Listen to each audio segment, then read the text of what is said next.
l'inégalité comme question de justice, il y va, pensons-nous, du fonctionnement de la démocratie. Bien. Effectivement, traditionnellement, dans toute l'histoire de la démocratie, on fait reposer ce régime sur deux choses. Sur d'une part, l'égalité, c'était même dans l'Antiquité la définition la plus générale, hein, où tous les hommes sont égaux, et ensuite également, plus moderne, sur la liberté. Effectivement, les deux ne vont pas l'un sans l'autre. L'égalité suppose qu'on ne dépend de personne d'autre, ni du plus fort, ni du plus riche, ni de celui qui a le savoir, ou encore de celui qui a un statut, l'aristocrate, etc. Et c'est grâce à cette indépendance, vous voyez bien, autonomie, que l'on peut effectivement être libre. Donc les deux sont intimement liés, liberté, égalité. Mais de plus en plus, certains mettent en doute ce lien, et même insistent sur une contradiction qu'il y aurait entre les deux. En gros, mettre l'accent sur l'égalité serait brider l'initiative individuelle, serait effectivement mettre en question l'esprit d'entreprise, et donc il faudrait contester l'égalité. Contester l'égalité, et même, on va très loin, on légitime du coup les inégalités qui sont produites en disant que ces inégalités, loin d'être pathologiques, sont au contraire un facteur positif. Vous savez bien, c'est ce qu'on appelle la théorie du ruissellement, où on dit plus il y a de riches, eh bien, il y aura des retombées, et donc, effectivement, plus il y aura, eh bien, tout le monde profitera de cela. Alors, bien entendu, derrière, vous savez bien qu'il y a une mise en question des protections sociales qui sont, bien sûr, qui vont dans le sens de l'égalité. Il y a une mise en question des statuts, bon, etc. Vous devinez donc qu'il y a un enjeu à discuter de la question, eh bien, des inégalités, l'égalité des inégalités. Alors, pourquoi l'Oxfam? Je serai très bref, puisque notre conférencière peut mieux en parler que moi. Alors, l'Oxfam est une ONG, c'est une confédération, on va dire, nous en parlerons, une confédération qui s'est donnée comme objectif la justice et la lutte contre la pauvreté, vous voyez bien, et qui, depuis quelques années, fait des études, surtout c'est cela, fait des études qui ont bien sûr un impact sur la croissance des inégalités. Et vous avez tous entendu parler directement ou indirectement du rapport de janvier 2017, je ne me trompe pas, 2018, oui, sur justement la croissance des inégalités dans le monde, bien, notamment, vous savez bien, le fameux chiffre, 1% des plus riches monopolisent autant que les 99% qui restent. Voilà pourquoi nous nous sommes adressés à Pauline Leclerc. Alors Pauline Leclerc, je prends très rapidement. Pauline Leclerc, j'ai appris tout à l'heure qu'elle avait été attachée parlementaire avant de rejoindre l'Oxfam, bien, et qui est maintenant responsable de campagne sur les questions de justice fiscale et d'inégalité chez Oxfam France. J'ai appris aussi qu'elle a l'habitude de circuler un peu pour justement faire ce genre de conférences. Bien, je passe la parole à Pauline. Voilà, Pauline, à vous. Merci beaucoup pour cette excellente introduction, à la fois philosophique et puis présentation d'Oxfam impeccable. Juste, c'est Oxfam et pas l'Oxfam, mais vous n'êtes pas du tout le premier à faire l'erreur, puisqu'on confond souvent avec l'entreprise l'Oxfam.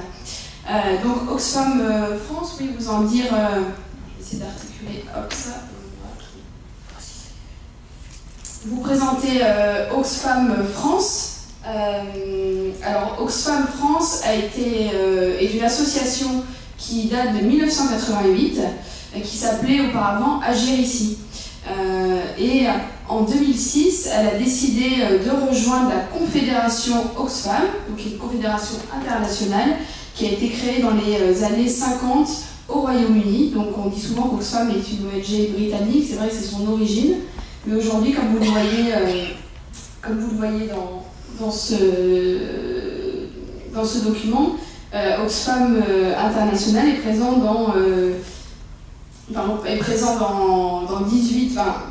est constitué de 18 organisations présentes dans 90 pays, Oxfam, c'est 25 millions de bénéficiaires directs et c'est 1 milliard d'euros de budget international, 10 000 salariés dans le monde. Oxfam France, nous sommes une cinquantaine, donc on est ce qu'on appelle un petit affilié. Donc 50 personnes salariées, évidemment, sans compter nos centaines de bénévoles. Alors Oxfam porte une vision, vous l'avez dit Francis, Oxfam s'est donné comme objectif la lutte contre la pauvreté. Et sa spécificité, en fait, c'est de dire, pour combattre la pauvreté, on va s'attaquer aux racines. On va s'attaquer vraiment à ce qui fonde la pauvreté au départ. Et là, voilà, je vous ai mis quelques éléments un peu de doctrine qui nous animent et qui font qui font notre particularité. C'est la croyance que les hommes et les femmes peuvent avoir le pouvoir de changer les choses, en fait. C'est à eux de changer leur destin, c'est eux qui doivent s'équiper, s'armer pour lutter pour plus de droits et contre les inégalités. Évidemment, la préoccupation que tous les êtres humains soient considérés et traités sur un pied d'égalité. Et c'est vrai que depuis, dans la fondation d'Oxfam, il y a la lutte contre la pauvreté, la lutte contre les injustices, mais le mot inégalité dans notre charte commune est arrivé depuis seulement 10 ans. Alors c'est intéressant, on va en parler dans le début de mon exposé, c'est pourquoi on parle de plus en plus d'inégalités aujourd'hui dans le monde associatif, mais aussi politique et philosophique. Voilà, donc on a chevillé au corps, j'allais dire, cette conviction que la pauvreté n'est pas une fatalité. Et cette conviction, elle peut paraître naïve, mais c'est vraiment ce qui fonde notre action. Ça veut dire concrètement que la pauvreté est le fruit de choix politiques et économiques. C'est pas un résultat en soi, il n'y a pas une forme de fatalisme, comme était dit dans le mot d'introduction, qu'on doit s'habituer à une pauvreté, à des inégalités, parce que c'est dans l'ordre des choses.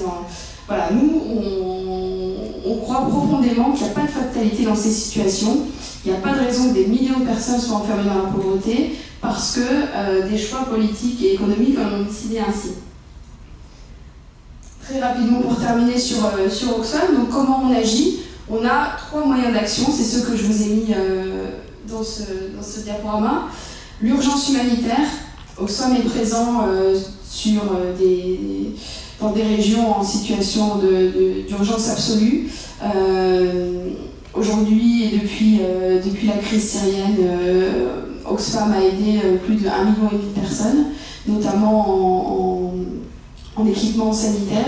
On est présent aussi dans la région des Grands Lacs en Afrique.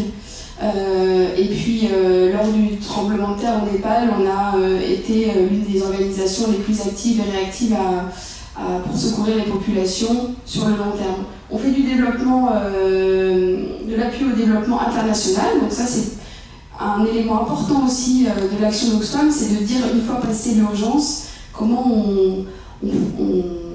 on introduit de la pérennité, on fait durer les projets, comment on implique les personnes et les bénéficiaires dans des projets à long terme, et comment petit à petit Oxfam va se retirer petit à petit pour laisser les projets vivre sans nous.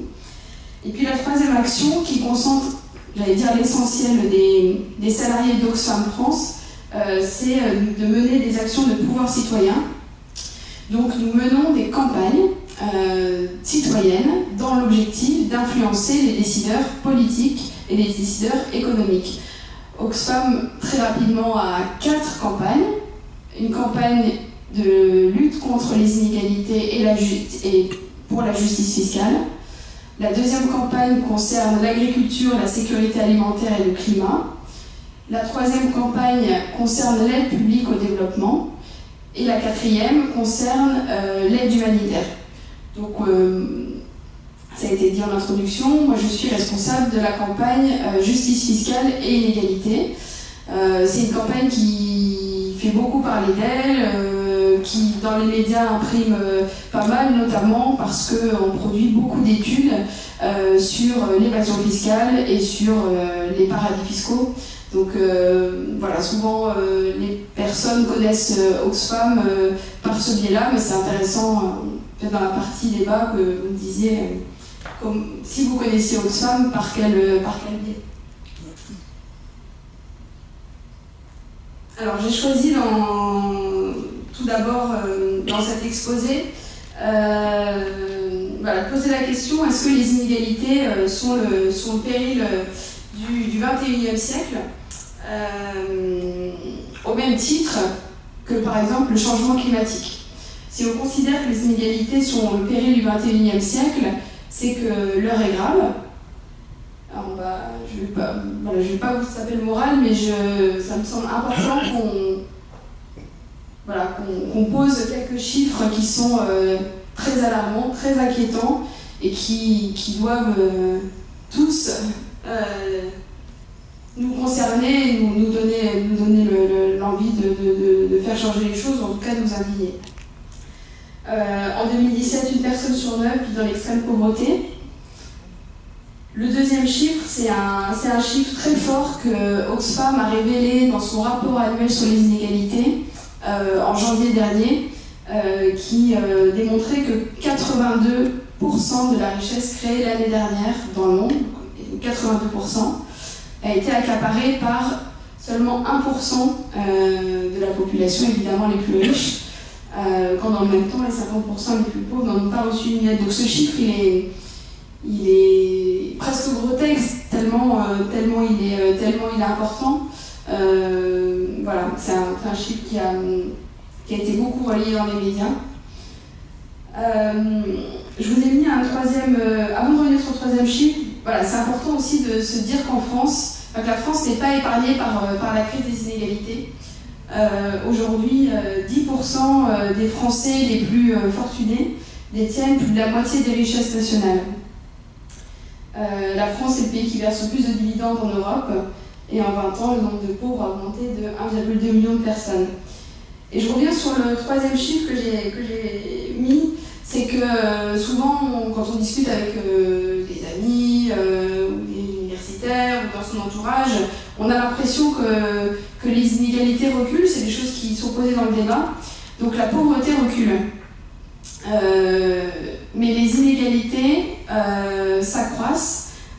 Ce qui progresse en termes d'inégalité, c'est entre pays. L'écart est plutôt sur une tendance à la réduction, même si voilà, on part de très loin. Par contre, ce qui s'aggrave, et ça c'est intéressant, c'est dans les pays. Donc dans les pays, les inégalités s'accroissent en France, au Brésil, en Inde. C'est ça, donc ça veut dire qu'il y a des personnes qui s'enrichissent toujours plus, et dans le même temps, des personnes qui sont de plus en plus pauvres. Donc c'est ça qui est très inquiétant au XXIe siècle. Alors ce qui me semble intéressant aussi de noter, et je ne sais pas si c'est un constat que vous partagez, moi j'ai rejoint Oxfam en septembre dernier, donc sur cette campagne d'inégalité, et mes collègues, depuis ma prise de poste, me disent c'est incroyable, on a l'impression qu'on n'a jamais autant parlé d'inégalité. Alors c'est vrai que je vous ai mis quelques-unes significatives. Bon, déjà dans l'actualité, où on est servi, et c'est vrai que, par exemple, si on regarde voilà, depuis septembre dernier la suppression de l'ISF, les débats sur les prestations sociales, toute l'actualité autour des bénéfices records, des patrons du CAC 40, des versements de dividendes aussi aux actionnaires, les parachutes dorés, très récemment le patron de Carrefour s'est fait épingler pour les plus de 20 millions qu'il a touchés lors de son départ à la retraite, on va dire. Et voilà, ce qui est intéressant, c'est qu'aujourd'hui, les inégalités traversent en fait ces débats politiques, et quand on pose la question de la suppression de l'ISF, dans le traitement médiatique, moi j'ai pu observer qu'on retourne sur ces enjeux d'inégalité. Il y a une forme d'indécence aujourd'hui qui est constatée quand on supprime un impôt aussi symbolique que l'impôt sur les grandes fortunes. Alors dans les unes, je vous ai aussi mis Christine Lagarde, que vous avez peut-être reconnue à droite, avec le titre « Le FMI se réveille enfin contre les inégalités ». Donc ça aussi c'est symptomatique. Une institution comme le FMI, qui de tradition porte des propositions plutôt libérales et orthodoxes, qui considèrent que la lutte contre les inégalités, ça passe par une égalité des opportunités, c'est-à-dire on met tout le monde sur la même ligne de départ, et cette culture, cette logique de la méritocratie, pour le FMI, historiquement, la lutte contre les inégalités, ça passait aussi par une intervention sur le marché de l'emploi pour corriger les disparités de salaire. Et depuis récemment, le FMI, dans ses discours, commence à considérer les politiques fiscales comme un levier d'action. Donc, politique fiscale, ça veut dire très concrètement qu'on considère que l'impôt, la taxation des contribuables, des entreprises, contribuent à réduire les inégalités. Et pour une organisation comme Oxfam, qui fait de la justice fiscale une priorité, c'est énorme pour nous qu'une institution qui a une telle résonance et une telle écoute, y compris des milieux économiques et voilà, plus libéraux, tiennent des propos de ce type-là. C'est très important. Et donc Christine Lagarde, je rappelle qui était l'ex-ministre de l'économie Nicolas Sarkozy, dit aujourd'hui que taxer les plus fortunés permet de réduire les inégalités, que mettre en place par exemple un revenu universel d'existence peut contribuer à réduire les inégalités. Enfin, c'est énorme en termes de révolution culturelle qu'une institution comme le FMI, le Fonds monétaire international, porte dans le débat. Et ce que ça amène aussi, c'est que le FMI dit aujourd'hui que les inégalités, finalement, ça vient nuire à la croissance. En fait, ça ne nuit pas, j'allais dire qu'aux personnes les plus pauvres, mais ça nuit à tous, j'amènerai dans la suite de mon exposé. Et puis, Emmanuel Macron, notre président de la République, dans ses discours, je ne parlerai pas des actes qui sont en contradiction avec les quelques phrases que je vous ai mis sous les yeux, mais il y a un discours qui est porté aussi à l'international, parce que là, en l'occurrence, c'est extrait de discours qu'il a porté devant ses partenaires européens et internationaux, qui fait de la lutte contre les inégalités une priorité. Donc voilà, il y a quelque chose dans l'air, j'allais dire, qui est en train de se produire, une bascule, j'ai l'impression, à considérer donc la lutte contre les inégalités comme un défi mondial, au même titre que le changement climatique, comme je le suggérais en introduction. Donc voilà, vous l'aurez dans la vidéo. Et puis l'autre aspect intéressant aussi, c'est que les inégalités, ça indigne les citoyens de plus en plus. Il y a une prise de conscience, en tout cas que les inégalités, ça existe. Que les Français, en l'occurrence, que j'ai mis deux sondages français, ont une perception que les inégalités s'accroissent. Donc voilà, vous les avez sous les yeux, je ne vais pas les reciter, que ce soit dans le partage de la richesse au sein des entreprises, comme des inégalités de manière générale. Vous voyez que c'est des chiffres qui sont impressionnants. Enfin, c'est que on est quasiment à 82% des Français qui considèrent qu'il y a trop d'inégalités en France. C'est assez énorme et préoccupant. Et c'est aussi un facteur de cette indignation. C'est un enjeu pour une organisation comme Oxfam, c'est de transformer cette indignation en action. Mais c'est important de savoir d'où on part. Puis je vous ai mis là deux tableaux. C'est une enquête d'Ipsos qui a fait le bilan sur les 1 an d'Emmanuel Macron et qui a posé la question à un panel assez large de Français. Quel jugement il portait sur un certain nombre de chantiers politiques. Et vous voyez ce qui se trouve tout en bas, je ne sais pas si c'est visible. Voilà, la réduction des inégalités sociales, c'est ce qui satisfait le moins les Français, et c'est un chantier qui est identifié comme le moins abouti, en tout cas qui répond moins aux promesses de campagne, aux attentes. Donc il est juste au-dessus, pouvoir d'achat, amélioration du système de santé, donc tout ça je le considère comme un tout. Donc ça aussi ça frappe, et c'est important de l'avoir comme élément de contexte. Voilà, donc là aussi je vous ai mis, ça vient croiser le tableau précédent.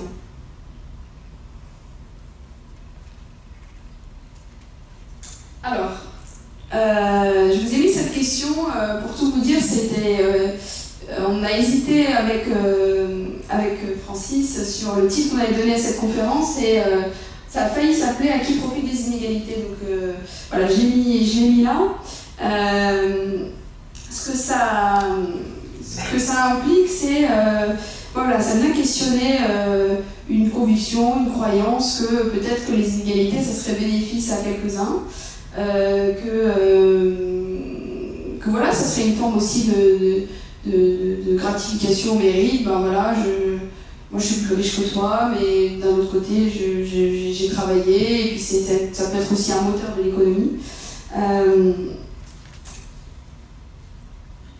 Je retrouve l'ordre de mes notes.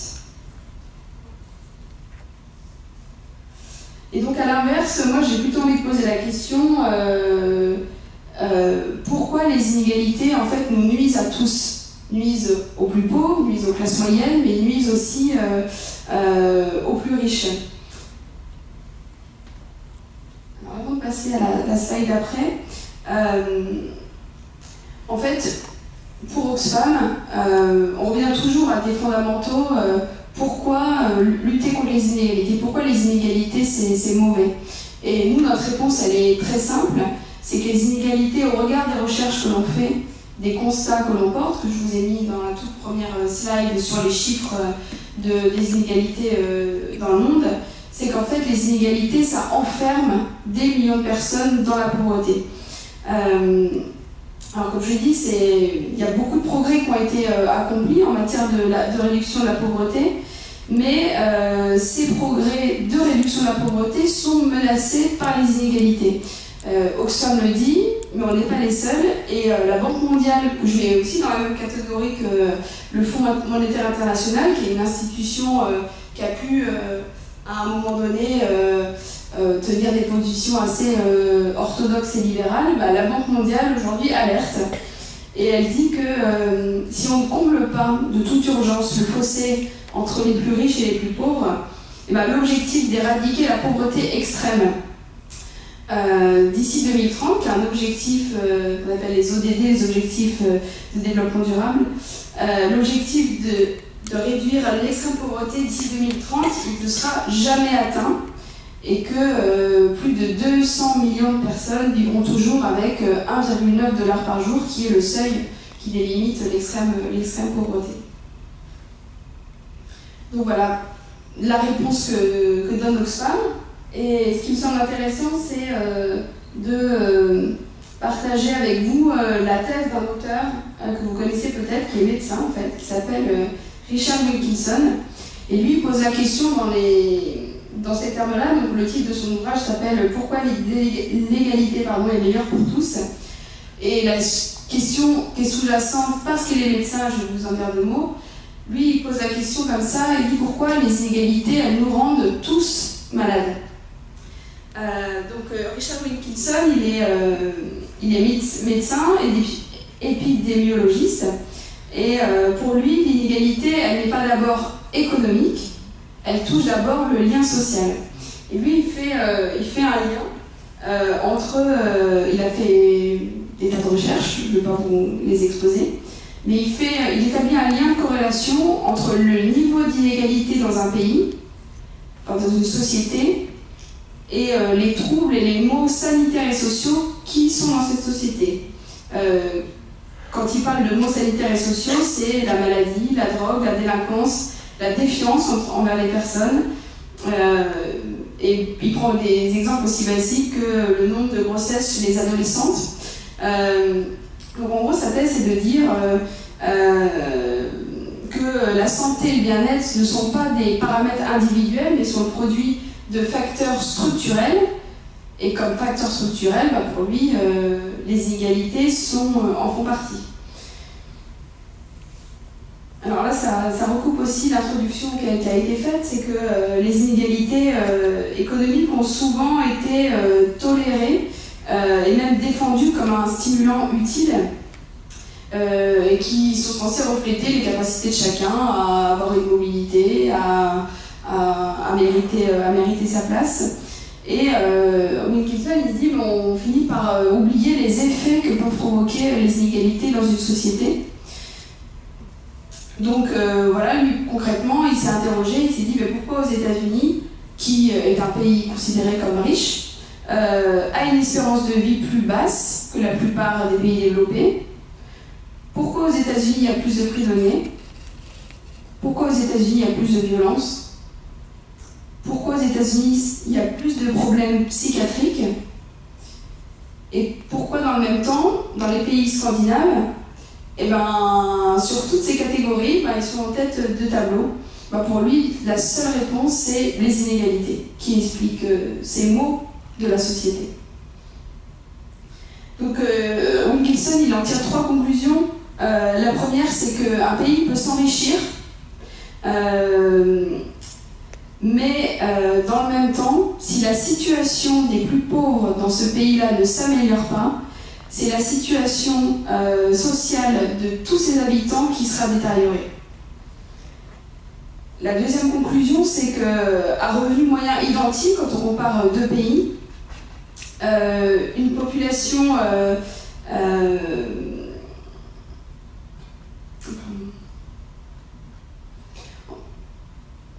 c'est une conclusion que j'ai expliquée précédemment. Si on compare 2 pays qui ont le même niveau de vie, si l'un des pays est plus inégalitaire, il sera marqué par des maux sociaux plus importants comme la sécurité, la drogue, la défiance, la violence. Et sa troisième conclusion, c'est de dire que les inégalités n'affectent pas que les pauvres, que même la santé des plus aisés est fragile dans une société inégalitaire. Alors j'avais aussi envie de vous parler de la théorie du ruissellement, qui a été évoquée en introduction également. On n'y échappe pas quand on parle d'inégalité. Donc j'ai trouvé que ce dessin était très parlant. Et j'ai voulu le lier, donc théorie du ruissellement, ça a été bien expliqué en introduction, mais c'est la théorie qui consiste à dire que les revenus dégagés par les plus riches sont réinjectés automatiquement dans l'économie et bénéficieraient par effet de ruissellement aux plus pauvres. Alors Emmanuel Macron, quand on lui dit, on l'interpelle en lui disant que la théorie du ruissellement ça marche pas, il dit non mais moi j'ai jamais parlé de théorie du ruissellement, moi je parle de Maître Corday. Donc celui qui arrive à faire la différence dans cette salle entre les 2 théories, je veux bien l'entendre tout à l'heure quand on va en débattre. Mais pour une organisation en tout cas comme Oxfam, mais quand on regarde les faits, on est exactement sur le même type de mythe, j'allais dire. Et alors je vais vous donner quelques trucs et astuces. Et quand un débat sur la théorie du ruissellement qu'on met Corday arrive dans un déjeuner de famille, vous pouvez par exemple dire à votre tante ou à votre neveu que même le FMI, j'en parle beaucoup, mais c'est un argument de poids, d'autorité comme on dit, même le FMI reconnaît qu'aucune preuve empirique n'a été apportée pour attester cette théorie et que même les allègements fiscaux envers les plus riches, c'est-à-dire supprimer par exemple leur ISF ou réduire l'imposition de leur capital, ces allègements fiscaux, plutôt que de bénéficier à la croissance, il fait accroître les bulles spéculatives, qui est l'antise du FMI. Et que alléger l'impôt des plus riches, ça défavorise même l'investissement productif.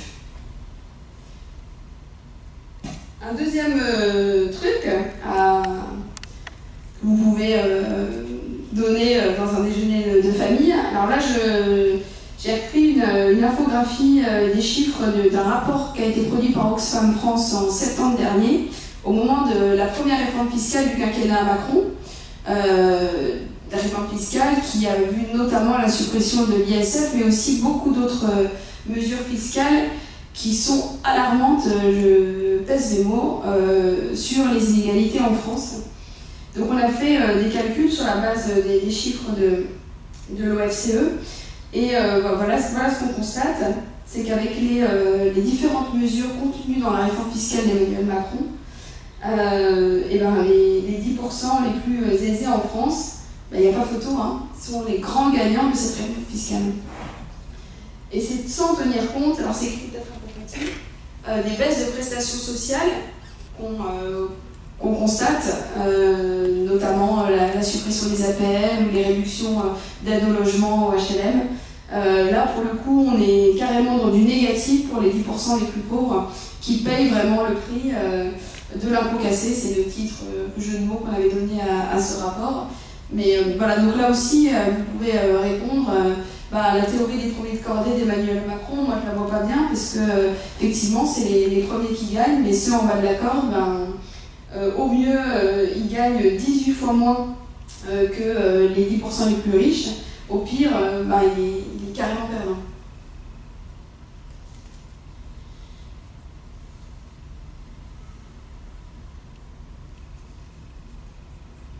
Il y a un dernier chiffre qui n'a pas vraiment de lien avec cette présentation.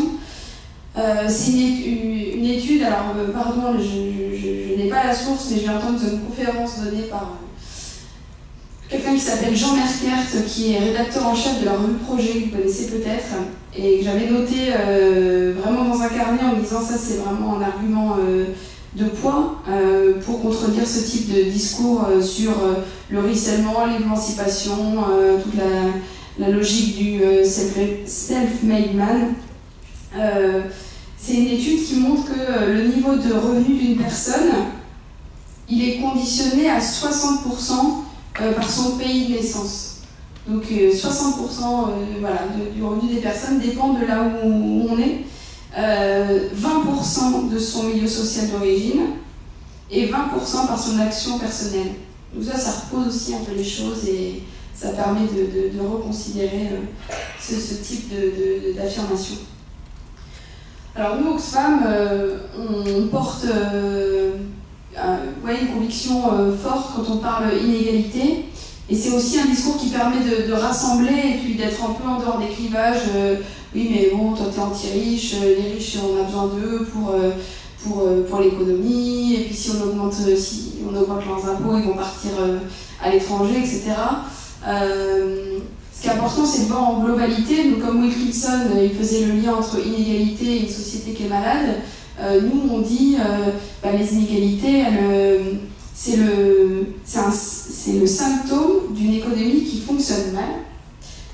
C'est pour ça que on a utilisé l'expression dans nos communications inégalité, il y a erreur système. C'est juste que on va dans le mur en fait, et que aujourd'hui, quand on confronte le nombre de millionnaires qui ne fait que accroître en fait dans le monde, l'année dernière, il n'y a jamais eu autant de nouveaux millionnaires dans le monde. Et quand dans le même temps, je rappelle ce chiffre, 82% de la richesse créée l'année dernière n'a bénéficié qu'aux 1% les plus fortunés, qu'une personne sur 9 vit dans l'extrême pauvreté, ça doit nous interpeller, mais plus que jamais. Et ça, c'est la preuve, c'est un symptôme d'une économie qui n'est pas performante. Vous parliez du chiffre 80%, 99%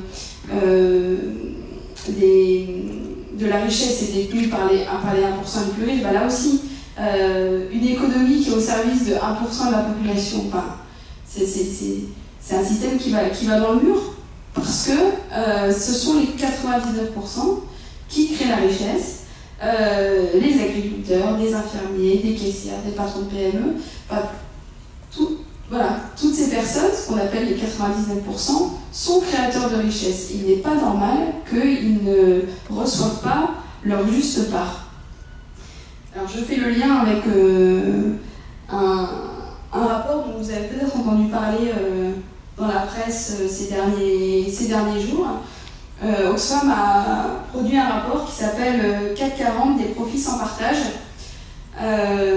C'est un rapport, donc 6 mois de recherche, et qui avait comme point de départ, depuis la fin de la crise 2009, la crise financière, On a tous entendu parler des profits records des entreprises du CAC 40. Donc voilà, bénéfices mirobolants, versement record de dividendes. Et notre question de départ, ça a été à qui profitent ces bénéfices records. Et donc on est allé éplucher cette année, donc entre 2009 et 2016, les rapports d'activité des entreprises du CAC 40. On va voir principalement 3 indicateurs, on va dire, qui pour nous sont des indicateurs clés pour mesurer les inégalités. C'est combien elles versent de dividendes à leurs actionnaires, quels sont les écarts de salaire entre le PDG et le salarié moyen et le SMIC, et les pratiques d'évasion fiscale des entreprises du CAC 40. Je ne vais pas rentrer dans le détail parce que ce n'est pas l'objet de cette conférence, mais là encore, ce rapport, il a... Je vous mets les quelques chiffres, notamment celui-là qui a beaucoup tourné. Ce rapport, il vient conforter cette conviction et cette alerte qu'on donne d'un système économique qui va dans le mur. Et pour vous donner aussi un exemple, c'est qu'on a aujourd'hui des entreprises qui, pour satisfaire leurs actionnaires, n'hésitent pas à s'endetter et parfois à enregistrer des pertes. C'est le cas par exemple d'ArcelorMittal qui a reversé des dividendes toujours très importants à ses actionnaires entre 2012 et 2015, alors que dans le même temps elle affichait des pertes. Elle affichait plus de 7 milliards de pertes. Et dans le même temps, elle a versé 3,3 milliards de dividendes à ses actionnaires. Donc voilà, on est dans une logique qui est complètement démentielle, irrationnelle.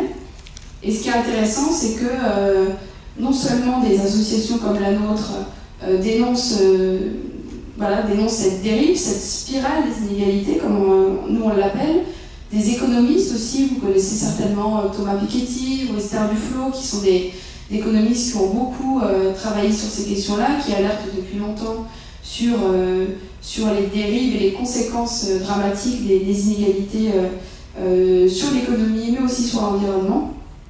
Et puis aujourd'hui, c'est aussi des investisseurs, des fonds d'investissement très grands, très puissants, qui aujourd'hui aussi s'alertent sur cette forme d'hystérie de rétribution des actionnaires, de cette culture de résultats à court terme qui nous font tous courir de grands risques. Ce rapport-là aussi montre, et c'est pourquoi des investisseurs s'inquiètent, c'est qu'aujourd'hui, les grandes entreprises du CAC 40, je précise, on ne parle pas des PME,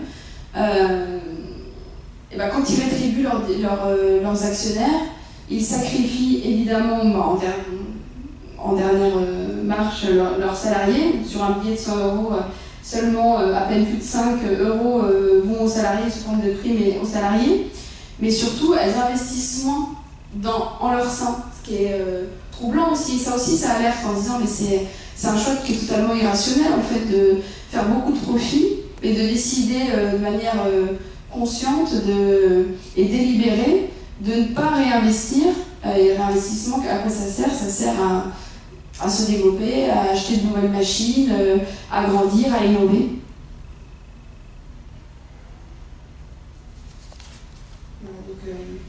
Vous voyez par exemple, on a fait un podium des champions des écarts de salaire au sein du CAC 40. Et donc c'est Carrefour qui emporte la palme. Donc le PDG gagne 306 fois le salaire moyen de son entreprise. LVMH en 2 et Danone en 3. Voilà. Et puis donc, comme je vous le disais, on est aussi allé voir les pratiques d'évasion fiscale des entreprises du CAC 40. Là aussi, on est sur une pratique qui est accrue, alors que les discours politiques, depuis plusieurs années maintenant, nous disent les paradis fiscaux c'est fini, l'évasion fiscale est un scandale, et pour autant, il manque... voilà, pour l'instant, les entreprises continuent à pratiquer à très grande échelle l'évasion fiscale. L'évasion fiscale, j'en dis juste un mot. Oxfam identifie vraiment la lutte contre l'évasion fiscale comme un levier puissant de lutte contre les inégalités, parce que cet argent qui est caché dans les paradis fiscaux, bah, c'est autant d'argent qui manque dans les budgets des États pour financer nos services publics. Et un chiffre que vous pouvez retenir, c'est que l'évasion fiscale en France, elle est estimée entre 60 et 80 milliards d'euros par an. C'est l'équivalent du budget de l'éducation nationale. Voilà, donc on peut aujourd'hui dire à nos chères grandes entreprises qui pratiquent l'évasion fiscale qu'elles portent directement atteinte à nos services publics. Alors pour revenir à la question de cette conférence, faut-il se résigner? Ben non. Une fois posé ce constat, Oxfam, comme organisation de solidarité internationale, croit au pouvoir citoyen et croit surtout à la régulation publique. C'est important quand on parle d'entreprise, comme je viens de le faire à l'instant. Il y a beaucoup voilà, dans le débat politique, mais aussi sociétal, de voix qui renvoient à une responsabilité individuelle des entreprises. Elles savent faire, c'est à elles de se fixer leurs propres règles, faisons-leur confiance. Bah nous, on n'y croit pas trop. Les initiatives individuelles, il en existe plein. Ce sont des inspirations pour nous, pour d'autres entreprises. Mais quand on voit le constat que j'ai montré précédemment, quand on voit ces pratiques nocives à une si grande échelle, bah nous, Oxfam, on pense que c'est important de mettre des règles et que ces règles doivent être fixées dans la loi. Donc c'est pour ça que Oxfam a lancé une campagne pour demander à Emmanuel Macron une loi contre les inégalités. On pense que c'est l'État qui doit reprendre la main sur cette économie déboussolée avec des mesures de régulation ambitieuses. On demande à ce que les décideurs politiques prennent la mesure de ce fléau que sont les inégalités. Pour revenir au début de ma présentation, les inégalités, on en parle de plus en plus. Ça indigne les citoyens. Il est grand temps que les décideurs politiques s'en emparent. Et vraiment, pas avec des mesures cosmétiques. Donc voilà, notre loi, on a eu cette intuition d'y aller avec une demande, c'est ambitieux, de demander une loi au président de la République, mais nous on a trouvé que c'était un moyen de mobiliser les citoyens et d'interpeller aussi les députés, par exemple. Et donc on a réfléchi, on s'est mis autour de la table, on s'est dit, bon, qu'est-ce qu'on met dans cette loi? Il y a plein de moyens de lutter contre les inégalités. Et on a finalement identifié 3 piliers à cette inégalité. On pense que pour lutter contre les inégalités, il faut s'attaquer aux racines. Et où se crée la richesse, principalement? Elle se crée dans les entreprises. Donc en fait, les entreprises, les grandes entreprises, ont pour nous une responsabilité particulière à la lutte contre les inégalités. Donc à la fois on les challenge en leur disant vous êtes grandes, vous êtes puissantes, montrez l'exemple, et en même temps on dénonce leurs pratiques en pointant leur irresponsabilité et leurs pratiques nocives. Donc ce partage je rentrerai après sur les mesures, mais voilà, donc il y a tout un enjeu autour de comment on demande aux entreprises de mieux partager leur richesse, par exemple en écrivant dans la loi qu'une grande entreprise ne doit pas, après qu'elle ait fait l'investissement nécessaire en son sein, ne doit pas verser plus de bénéfices à ses actionnaires qu'à ses salariés. Que ça soit au moins égal, ça on peut l'écrire, faisons-le. Tout simplement pour éviter de tels écarts et des versements démentiels aux actionnaires. Le deuxième levier, je ne vais pas insister parce qu'on en a parlé à l'instant, c'est la lutte contre l'évasion fiscale. Donc on en fait vraiment un combat important. On sent que le président de la République est sensible à cet enjeu. Pour l'instant, il a envie de le porter surtout au niveau européen, parce qu'il pense que il est dans une démarche multilatéraliste, je le comprends, hein. Mais il a l'air décidé en tout cas à porter le combat notamment sur la taxation des GAFA, les Google, Amazon, Facebook, donc il en a fait son cheval de bataille. Et dans quelques semaines sera examiné un projet de loi contre la fraude fiscale. Donc là aussi, Oxfam sera au rendez-vous pour porter des revendications pour lutter contre l'évasion fiscale. Et enfin, le troisième levier qui est indispensable, c'est comment on redistribue la richesse créée. Donc d'abord, il y a l'entreprise qui doit partager mieux ses richesses. On doit aussi veiller à ce que les entreprises ne fassent pas d'évasion fiscale, pour qu'il y ait vraiment tout l'argent qui, en tout cas, qu'elles soient taxées à hauteur de leur activité. Et trois, l'impôt, il peut décider de faire marche arrière. Et c'est ce qui se passe aujourd'hui, quand une fiscalité est injuste, la redistribution ne s'opère pas. Donc nous, chez Oxfam, on milite pour que l'impôt retrouve son vrai rôle initial de redistribuer la richesse et de réduire les inégalités. Je vous mets rapidement quelques exemples si ça vous semble un peu flou ce que je vous raconte. Donc sur le premier levier, partager équitablement la richesse, nous on a identifié 4 mesures qui peuvent être portées et écrites dans la loi pour que les richesses soient mieux partagées dans les entreprises.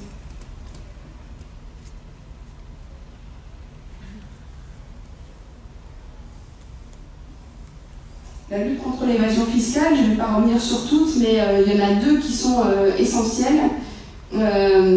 C'est de pouvoir disposer d'une liste claire et crédible des paradis fiscaux. Aujourd'hui, je ne sais pas si vous savez, mais la France, elle dénombre 7 paradis fiscaux dans sa liste. Et dans cette liste, il n'y a ni les Bahamas, ni le Luxembourg, ni l'Irlande. Donc il y a une hypocrisie totale des pays, pour des raisons politiques, diplomatiques, certainement, vous allez me dire, mais à évacuer complètement les paradis fiscaux les plus notoires qui font la une de l'actualité, qui ont fait la une des Paradise Papers. Donc ça c'est fondamental, et une fois qu'on aura cette liste, évidemment il faut que les pays listés, des sanctions fortes soient prises contre ces pays-là. Et l'autre mesure importante, qui fait un petit peu l'actualité et que nous on portera très fortement lorsque sera examinée la loi contre la fraude fiscale, c'est ce qu'on appelle le verrou de Bercy. Alors le verrou de Bercy, c'est ce qui désigne le monopole du ministère de l'économie à poursuivre les fraudeurs fiscaux. Aujourd'hui, un grand fraudeur fiscal, s'il est épinglé, il ne passe pas directement devant le juge. C'est le ministre de l'économie qui va regarder le dossier, qui dit bon, est-ce qu'on ne peut pas s'arranger, est-ce qu'il n'y a pas une négociation à l'amiable qui peut être faite. C'est une exception française. On est les seuls dans le monde à fonctionner comme ça. Et pourquoi ça a interpellé, c'est revenu dans le débat public, c'est parce que y a un certain Jérôme Cahuzac qui s'est retrouvé jugé parti, qui a eu entre les mains, comme ministre de l'économie, sa propre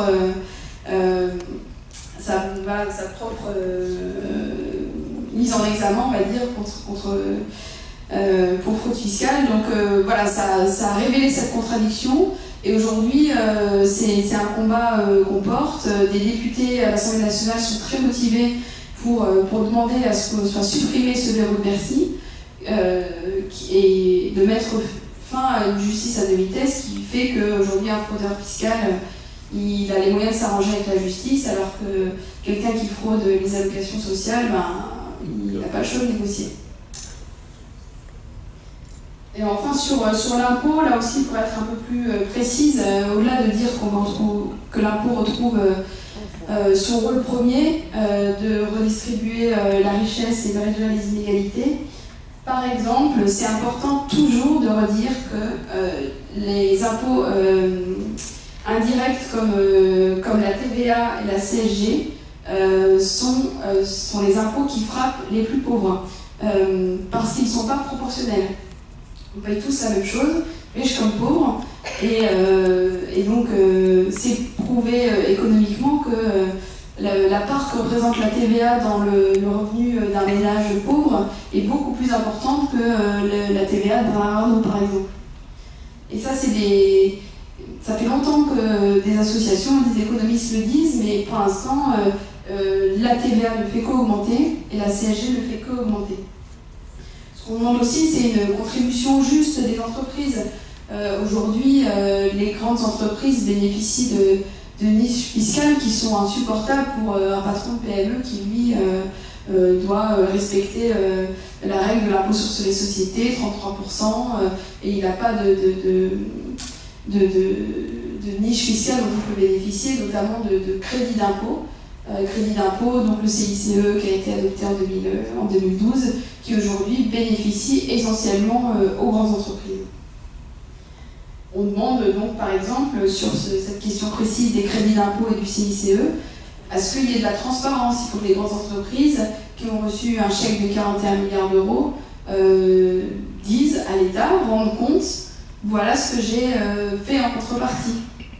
Voilà, vous m'avez donné de l'argent, j'ai des comptes à rendre. Aujourd'hui, rien n'est demandé. Et donc pour terminer sur un point voilà, d'actualité, puis vous inviter à rejoindre les combats d'Oxfam, la campagne. Donc dans l'actualité politique, on a identifié 2 lois très importantes qui vont être examinées prochainement à l'Assemblée et au Sénat. La loi contre la fraude fiscale, dont je vous en ai parlé, donc ça va être l'occasion pour nous de porter voilà, ces propositions-là. Donc on le fera auprès du grand public, dans les médias et puis surtout auprès des parlementaires. Et une loi qu'on appelle Pacte, donc c'est la loi sur la croissance et la transformation des entreprises.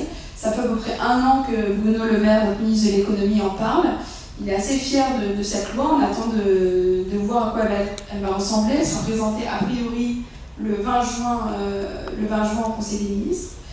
Et c'est une loi qui posera notamment la question du rôle de l'entreprise dans la société, quel objet social on lui donne.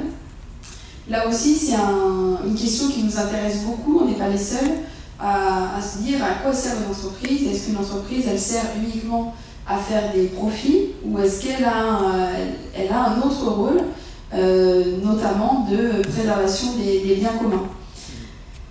Donc on va se saisir de cette loi Pacte pour porter toutes nos demandes sur le partage de la richesse et notamment sur les versements records de dividendes et sur les écarts de salaire. Par exemple, il y a une mesure très simple qui ne coûte pas cher et qui est à portée des entreprises, c'est de leur demander la transparence des salaires. Aujourd'hui, une entreprise, elle n'est tenue de publier que le salaire du PDG, le salaire moyen, et puis le SMIC, tout le monde sait à combien il est. Nous, ce qu'on demande, c'est qu'en fait, par décile, c'est-à-dire que les 10% les mieux payés, les 10% qui seront en dessous, voilà, on découpe par 10, qu'il y ait une transparence là-dessus. Alors pourquoi c'est important? C'est parce que c'est une mesure de transparence qui permettra de mettre en lumière à quel point il y a des écarts de salaire, et pour nous c'est un premier pas pour demander ensuite à ce que par exemple on limite les écarts de 1 à 20 entre le salaire le plus élevé et le salaire médian. Alors pourquoi je dis médian? Je ne sais pas si vous savez la différence entre le salaire moyen et le salaire médian. C'est très important. Aujourd'hui on connaît le salaire moyen, mais ce qui est le plus intéressant c'est le salaire médian. Ça permet de mieux évaluer les inégalités, je vais vous dire pourquoi, et c'est une image très simple. Imaginez un bar où il n'y a que des gens qui gagnent le SMIC, donc qui sont dans le bar, et puis Bernard Arnault rentre dans le bar. Quand Bernard Arnault rentre dans le bar, le salaire moyen, il décolle, parce que du coup on additionne tout et on divise par le nombre de personnes. Le salaire médian, c'est ce qui permet de calculer, de ne pas faire cette confusion et que tout le monde ne soit pas noyé dans la masse, et qui permet d'identifier il y a quelqu'un qui gagne énormément d'argent et il y en a beaucoup qui ne gagnent pas beaucoup d'argent. Et aujourd'hui, on n'a aucun moyen de le savoir. En prenant comme référentiel le salarié moyen, ça fausse totalement la donne. Ces mesures de transparence, on les retrouve dans d'autres recommandations d'Oxfam, et c'est une approche qu'on aime bien parce que ça rejoint ce que j'ai montré au début de la présentation, c'est qu'on croit beaucoup à la capacité des citoyens, mais aussi des salariés, par exemple, à se saisir du problème. Et la transparence, ça met en lumière. C'est comme pour les paradis fiscaux, on ne demande pas à interdire les paradis fiscaux, on veut juste que la lumière soit faite, on veut juste que les États et les citoyens se rendent compte de l'ampleur de l'évasion fiscale. Et quand on se rendra compte, on évaluera le problème, on pourra agir. Donc c'est des moyens d'agir. Je crois que je vais terminer là, en vous invitant, si vous le souhaitez, à rejoindre la campagne d'Oxfam.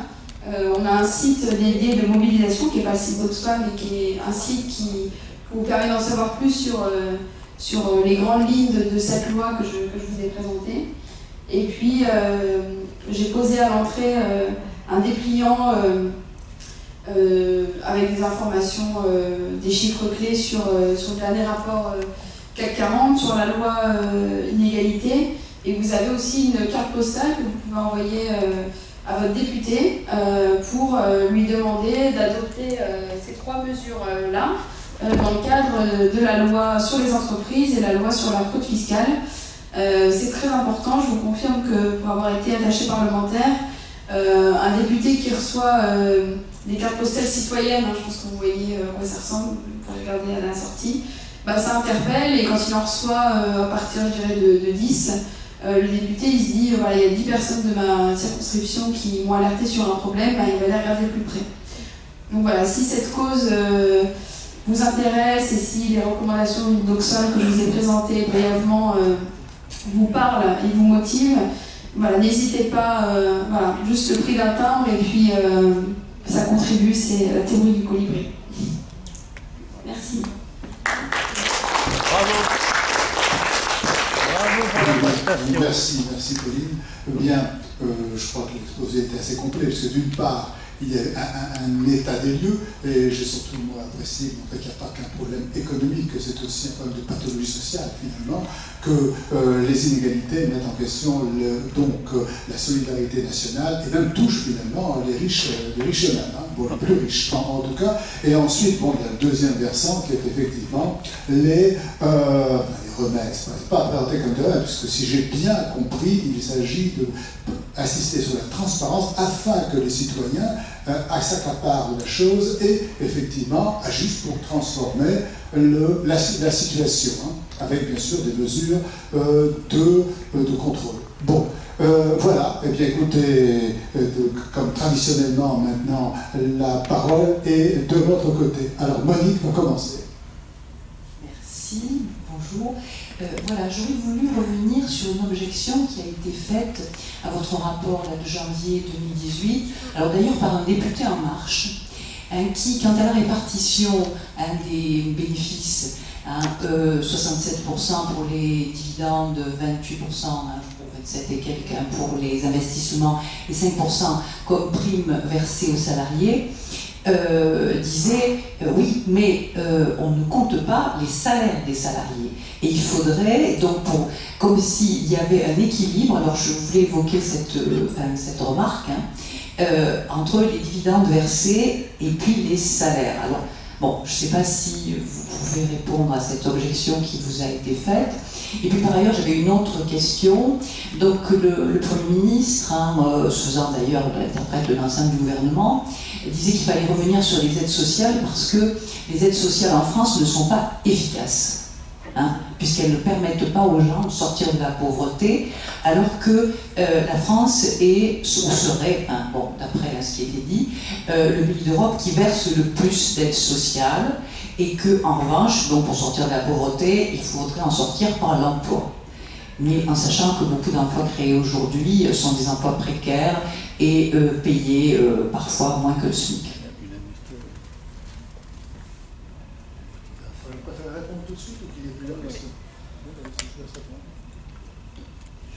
Alors, merci de poser la question sur les salaires. Sur la critique, en tout cas les réserves qui peuvent être exprimées sur le rapport, c'est une des principales critiques et c'est très bien que je puisse répondre là.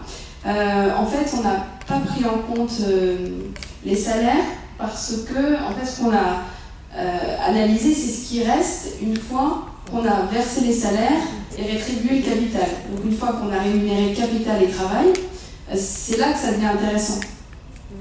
Donc, en fait, ouais. Voilà. C'était par rapport à cette objection. Oui, tout à fait, tout à fait. Non, mais du coup, c'est assez intéressant. Et donc, voilà, les salaires sont considérés comme une charge de fonctionnement, au même titre que qu'on rémunère le capital, qu'on achète des machines, qu'on paye l'électricité. Enfin, le salaire est une charge. Donc, une fois qu'on enlève les charges, ce qui nous a semblé intéressant, c'est ce qui reste, c'est-à-dire le bénéfice. Et le bénéfice, ensuite, se répartit voilà, tel que présenté ici. Il y a une autre critique, du coup, j'en profite, qui a été faite de dire, mais vous dites que les salariés reçoivent que des miettes, reçoivent que 5%, mais en fait, ils ont déjà reçu leur salaire, alors que les actionnaires, ben, les dividendes, c'est leur seul salaire. Donc, voilà. Donc ça me choque, je ne peux pas répondre. Bon, si jamais on vous demande, vous pourrez dire qu'un actionnaire aussi, il se paye 2 fois et que le versement de dividendes, ce n'est pas son premier salaire. Son premier salaire à l'actionnaire, c'est la plus-value qu'il fait quand il revend son action. Alors, vous allez me dire, il peut revendre à perte, c'est quand même rare. En général, il se fait un beau pactole quand il revend. Donc ça, c'est son premier salaire. Et ensuite, on lui verse ensuite des dividendes dont le montant est exposé dans le rapport et la proportion dans ce billet-là. Donc voilà, pour répondre là-dessus. Sur l'articulation taux de prestations sociales en rapport avec les inégalités, là, j'avoue que j'ai pas de réponse directe, si ce n'est que j'ai envie de retomber sur quelque chose qu'on porte fort chez Oxfam, sur la fiscalité en fait qui permet de réduire les inégalités. Les prestations sociales, je ne considère pas que c'est une fiscalité, et c'est peut-être là que ça pêche en fait. On peut taxer.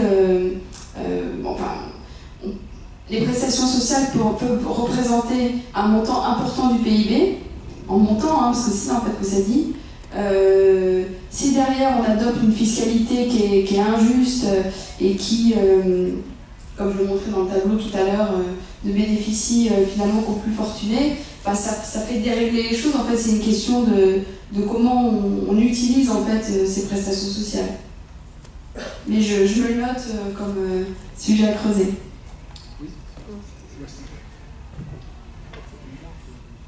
Ah, ça marche, oui. Alors, au niveau action sociale, moi j'avais entendu il n'y a pas longtemps, et je suis d'autant intéressé, parce que j'étais dans un conseil d'administration de Caisse d'allocation familiale. Il faut savoir qu'au niveau de l'action sociale, on compte Alors, je vais avoir du mal à m'expliquer, parce que je n'ai pas l'habitude.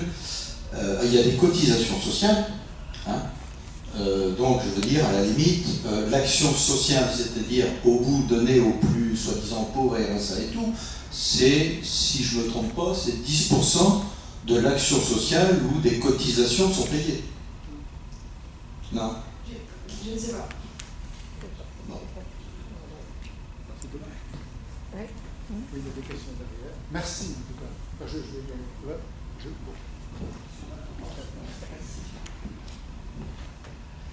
Oui, je tiens à vous remercier d'abord pour votre exposé. Alors, je voudrais faire plusieurs petites interventions. Tout à l'heure, vous avez parlé de qui pourrait me dire théorie du ruissellement pour les corder. Bon, alors, je n'ai pas creusé la question, simplement, je pense que M. Macron aime bien les mots, hein, il aime ça beaucoup d'heures, et qu'effectivement, pour les corder, c'est plus fun, c'est plus sportif que ruissellement. Ruissellement, ça fait dégoulinade. Alors, voilà, pardon ? Ça lui va bien, premier cordes. Voilà. Donc ça, c'est ma petite opinion personnelle. Voilà.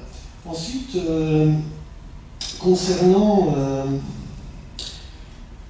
j'ai envie de dire, mais ne le prenez pas mal, hein, parce que je trouve ça très bien ce que vous faites, je trouve ça très bien les constats et très bien les revendications, les lois et les mesures que vous portez et que vous défendez. Hein, et d'ailleurs, je rejoindrai, voilà, je suis convaincu.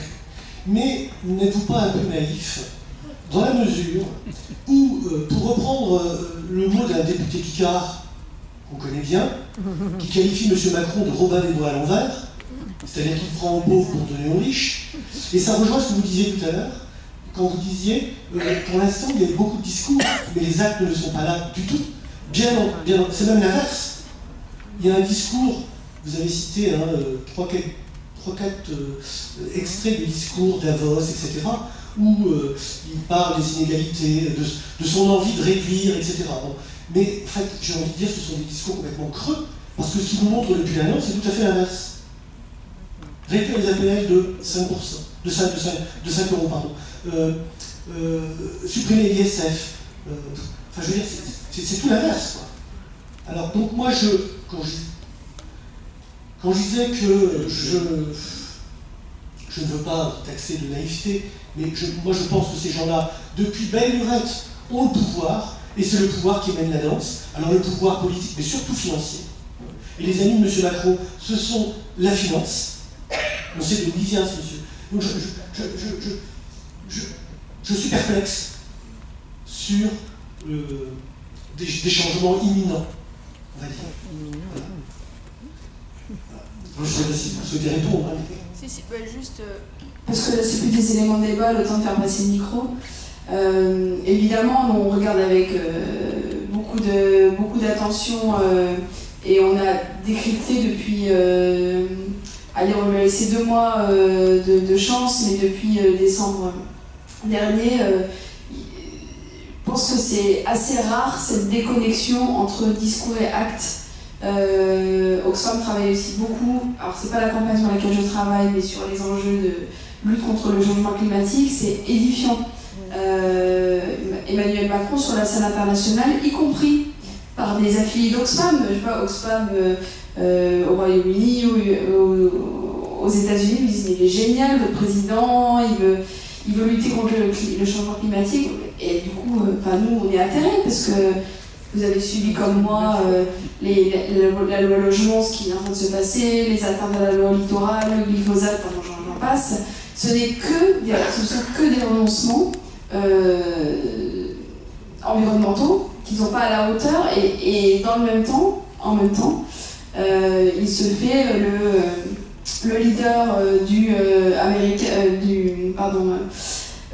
il prend le relais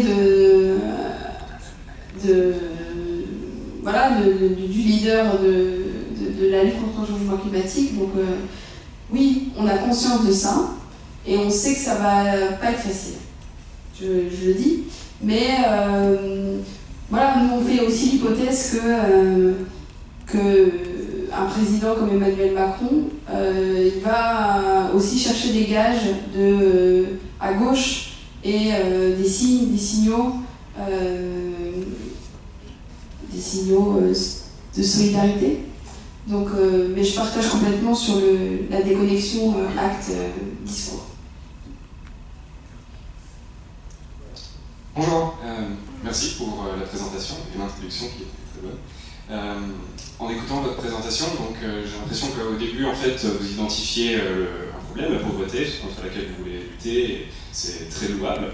Et ensuite, en fait, votre argumentaire, il est développé en montrant les inégalités. Donc la richesse, la pauvreté, et en fait, c'est sous-entendu tout au cours de la présentation que c'est en prenant l'argent des riches ou des sociétés et en le donnant aux pauvres que l'on solutionnera justement ce problème de pauvreté, et puis peut-être même aussi avec les mesures que vous montrez à la fin. Et je me demande si tout ça, en fait, c'est pas dans un cadre, dans une pensée de zero-sum game, c'est-à-dire que on a une somme d'argent finie dans le monde, et donc ceux qui ont et qui ont plus impliquent que ceux qui ont moins, c'est parce qu'ils se font prendre l'argent. Alors qu'en fait, selon beaucoup d'économistes que j'écoute, l'économie apparemment c'est pas comme ça, c'est-à-dire qu'il y a souvent, tout tout le temps même, des win-win situations où les gens bénéficient de contrats. Et en fait, même dans la slide, je crois, 24, c'est un tableau où vous montrez en fait la défiscalisation, juste après le premier de cordée en fait.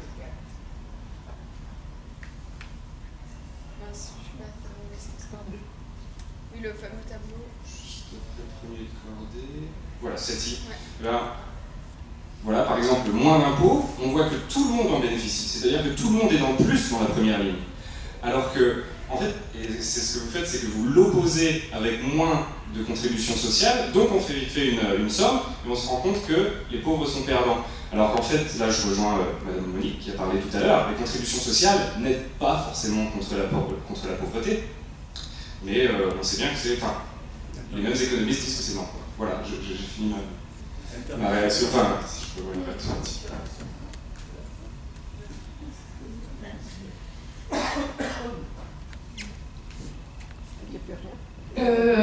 Que répondre simplement, moi je trouve que ce tableau, après c'est une question de regard et comment on regarde les choses. Même moi la première ligne me choque en fait, qu'on ne gagne pas dans les mêmes proportions. Et ça pose un problème d'équité. Enfin, simplement le principe d'équité, on ne demande pas la même part pour tous, on demande juste que ça soit équitable. Et même sans prendre en compte la baisse des prestations sociales, on est dans des situations où c'est petit win contre grand win, pour reprendre voilà, votre expression. Donc, voilà. Mais par contre, j'aime bien l'idée d'un tous gagnant qui rejoint un petit peu ce que peut dire Wilkinson, c'est on perd tous, on gagne tous, on est tous malades, on va tous mieux ensemble. Et voilà, ça rejoint des recommandations, des convictions d'Oxfam de dire des paquets, enfin, c'est pas un enjeu d'opposition, mais simplement de meilleur partage. Voilà. Mais on peut en discuter un peu sur les économistes qui s'opposent à ce type de... Alors, tout en étant évidemment d'accord avec beaucoup de contenu de votre exposé, j'en ressors avec, malgré tout, un certain trouble, voire un certain malaise. Je m'explique. Parce que, en effet, beaucoup des constats que vous avez faits appartiennent à la pensée sociale, à la critique sociale, j'allais dire, depuis plus d'un siècle et demi. Le constat et la dénonciation des inégalités de revenus et de patrimoine, les propositions fiscales, de justice fiscale, enfin d'équité fiscale, font partie de la panoplie déjà bien ancienne et bien rodée qui sont de la social-démocratie européenne. Et elles ont été essayées de temps en temps. Bon, quand la gauche est au pouvoir, ça peut être un tout petit peu mieux. C'est vrai que c'est en tout cas bien meilleur dans l'Europe scandinave. Mais voilà, un siècle et demi après, toutes ces luttes, toute cette pensée portée par les coopératives, les mutuelles, les partis politiques, les syndicats, on voit bien que la conscience est très vive de ces inégalités. Le chiffre que vous avez montré, 82%, est tout à fait massif. Et justement, il y a là une espèce d'énigme, parce que quand on a cette conscience globale, en tout cas qui 4/5 de la population considère que l'injustice est très grande sur le plan des revenus et du patrimoine, on ne comprend pas que, effectivement, non seulement les réformes vers la justice sociale patinent comme elles ont patiné depuis, par exemple, la libération, mais même que nous soyons en période de régression depuis 30 ou 40 ans. Et voilà, je me demande si, première chose, hein,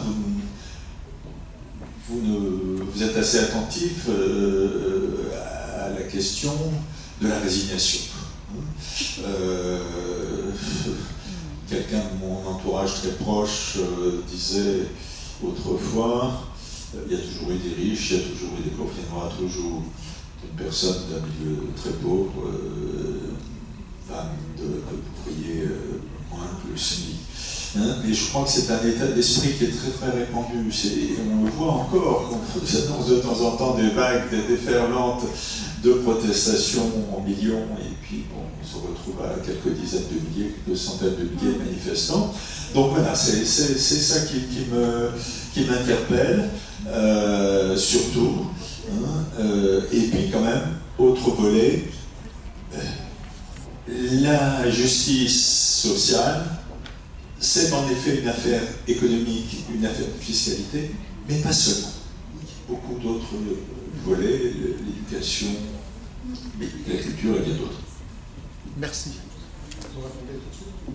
Je le prends comme une contribution au débat, mais j'aime bien qu'on pose la question de où on en est de la résignation, de prendre aussi conscience que en ce moment c'est difficile de mobiliser, et pourtant il y a l'urgence.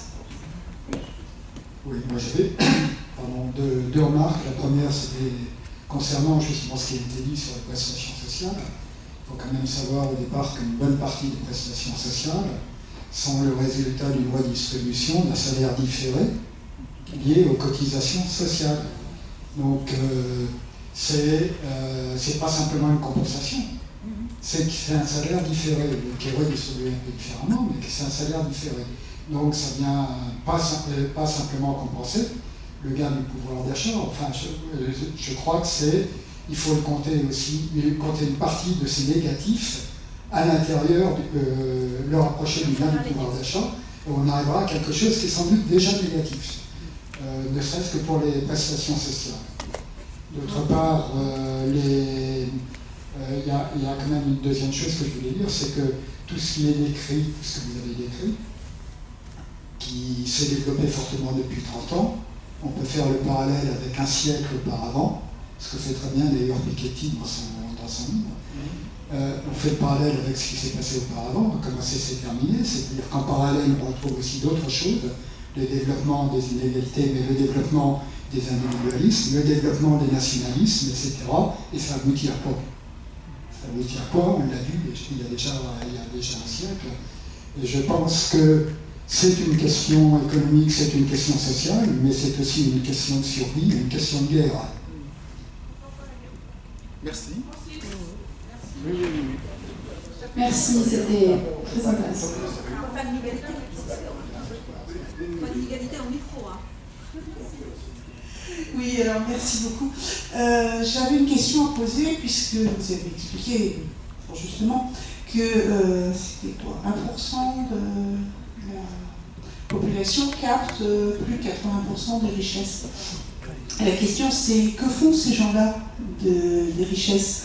Parce que, bon, je comprends très bien pourquoi on va substituer premier de cordée à ruissellement, parce que premier de cordée, ça veut dire, voilà, on tire tout le monde vers le haut, enfin, c'est-à-dire un terme qui a été piqué aux stratégies qui avaient été mises en place dans l'éducation nationale pour essayer de donner de l'ambition aux élèves. C'est là que c'est. Mais bon, d'accord, le 1%, il en fait quoi de son petit pactole? Parce que si on regarde bien les situations, elles ne s'améliorent pas. Hein. On a un problème de réchauffement climatique, on a un problème d'inégalité, on a un problème de guerre, on a un problème de malnutrition. Je ne dis pas de faim, effectivement, mais de malnutrition, de quantité de choses. Donc, quelle est la responsabilité aussi, plutôt pour moi ils n'en ont pas d'ailleurs, ils ont décidé depuis longtemps qu'ils n'en avaient plus, mais que font-ils de leur richesse?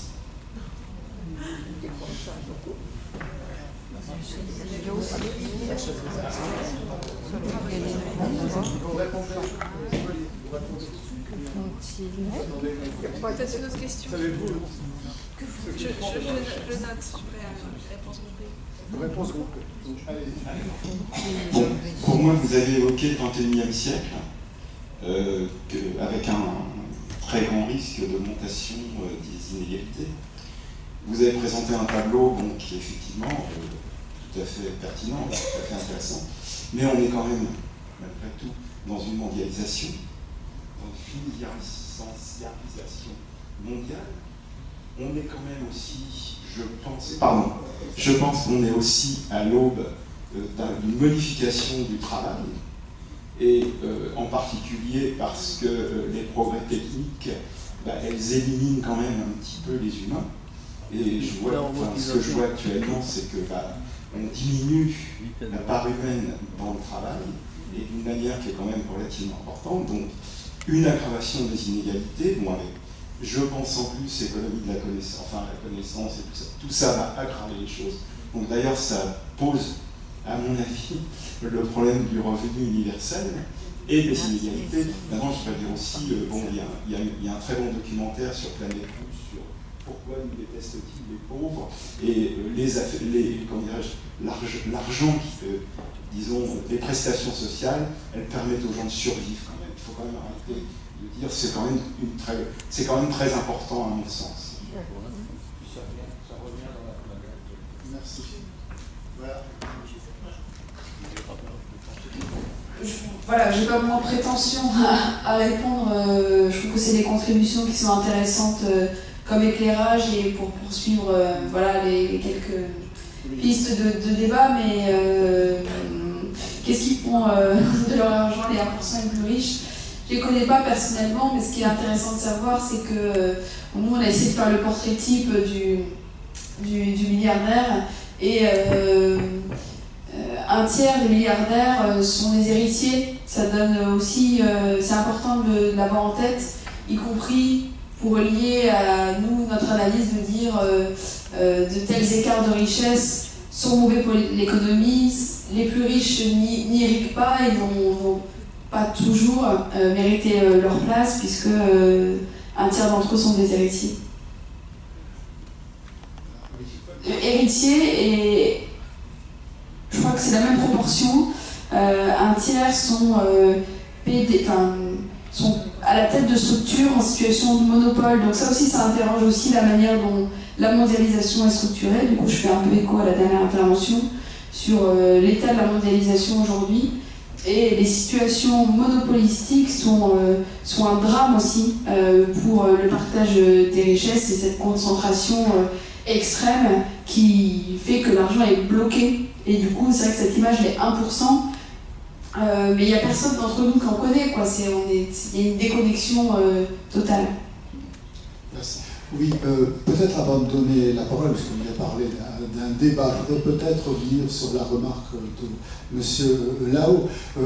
Effectivement, les inégalités, je crois que ce n'est pas simplement un problème économique, ça a été dit, c'est qu'il y va aussi fondamentalement de la cohésion sociale. L'idée, effectivement, qu'il puisse y avoir des ghettoisations, qu'il y a une méfiance, qu'il y a une peur des uns des autres, et que dans ce cas-là, avoir un projet commun est quelque chose qui n'a plus grand sens. C'est pourquoi dire que malgré tout, peut-être les plus pauvres ont gagné quelque chose et que peu importe l'écart des richesses, je ne sais pas si c'est une bonne réponse. Voilà.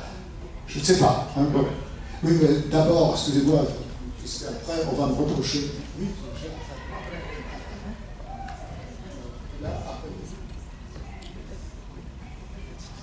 oui, c'est Francis, c'est ça? Oui, je suis assez d'accord avec votre intervention là, de dernière minute.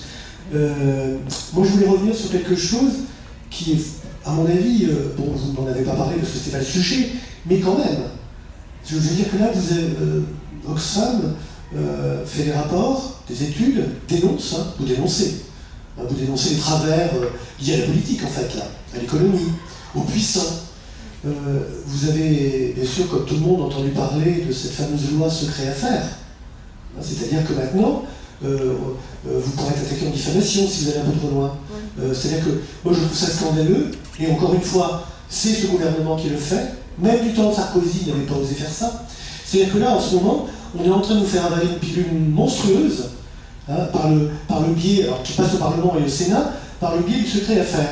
C'est-à-dire que maintenant, les journalistes d'investigation, les gens qui font comme vous, qui dénoncent des travers, qui remettent en cause le système capitaliste économique qui malmène les gens, et ben, ce risque en fait d'être traduit en justice, d'être poursuivi, tout ça. Alors, je prendrais par exemple, alors ça c'est le cas typique des industries agroalimentaires, les industries pétrochimiques, hein, qui polluent, qui maltraitent les gens, qui crée des maladies, qui nous donne des maladies, c'est prouvé maintenant, et qui on ne pourra plus dénoncer, quoi. Donc, je veux dire, est-ce que vous-même n'êtes-vous pas menacé par ce genre de loi qui est en train de se voter, par la République en marche, bien entendu? Oui, c'est une loi extrêmement dangereuse. Les organisations de la société civile se sont mobilisées en nombre et en coalition pour dénoncer un texte. Vous l'avez dit, on fait partie des cibles. Et voilà, sauf que République en marche oblige et voilà, on est une majorité très puissante qui fait qu'aujourd'hui le texte est traduit en l'état. C'est un texte qui est adapté, je le rappelle, d'une directive européenne. Donc en fait, on est dans l'application d'une directive européenne adoptée il y a 2 ans maintenant. Effectivement, c'est alarmant, très bien.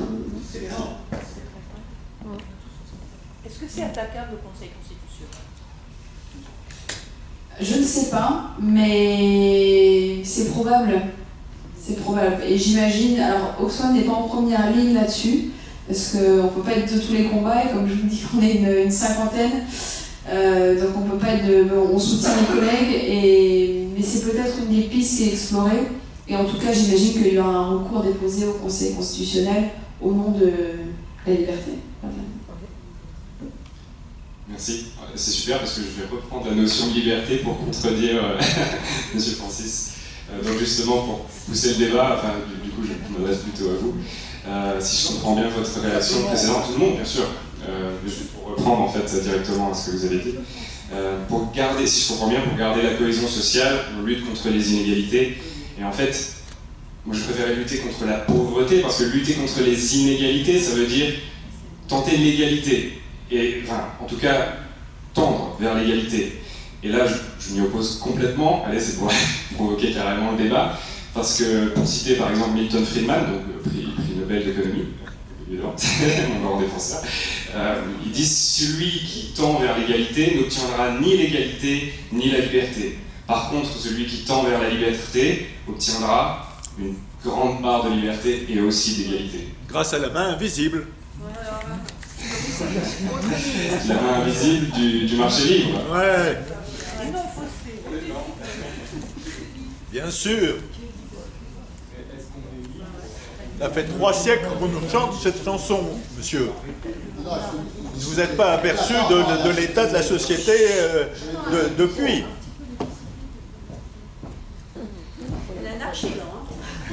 Non, c'est les tripes qui parlent un peu parce que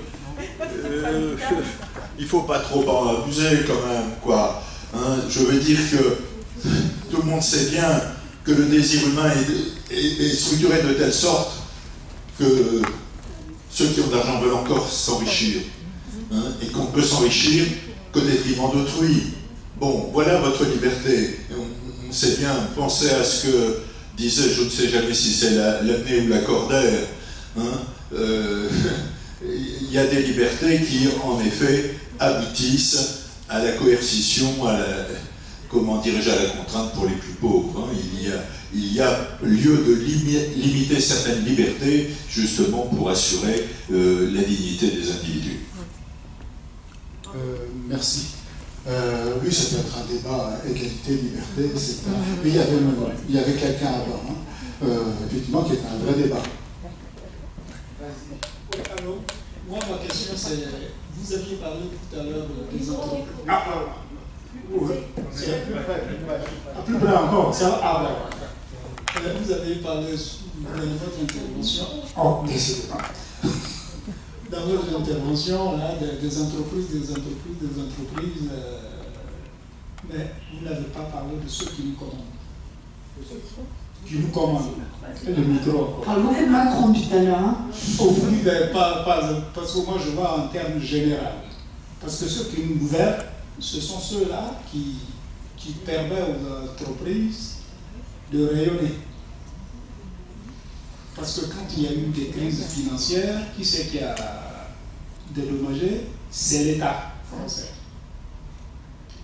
Et là, vous n'en avez pas beaucoup parlé. Qui c'est qui impose les règles? C'est l'État français. Et qu'est-ce que l'État français fait autour des entreprises privées? Rien. Il n'y a rien, il n'y a strictement rien. Au contraire, on leur en donne, on leur en donne, on leur en donne. Alors j'aimerais bien être éclairé sur ce phénomène-là. Ceux qui nous gouvernent, qu'est-ce qu'on fait pour les balayer ou alors pour les mettre en place?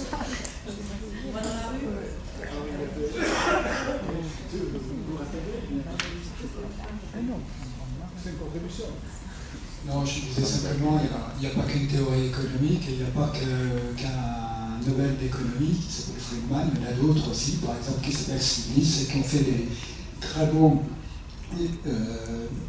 rapports sur le coût des inégalités et le coût économique et social des inégalités. Donc il faut voir qu'il n'y a pas une science économique, il y en a plusieurs, et qu'il y a aussi des catéchismes économiques auxquels certains tiennent, et sans aucune preuve de leur traduction dans la réalité. Il n'y a qu'à voir la théorie aussi de ruissellement, elle n'a jamais eu aucune traduction dans la réalité. C'était une première chose.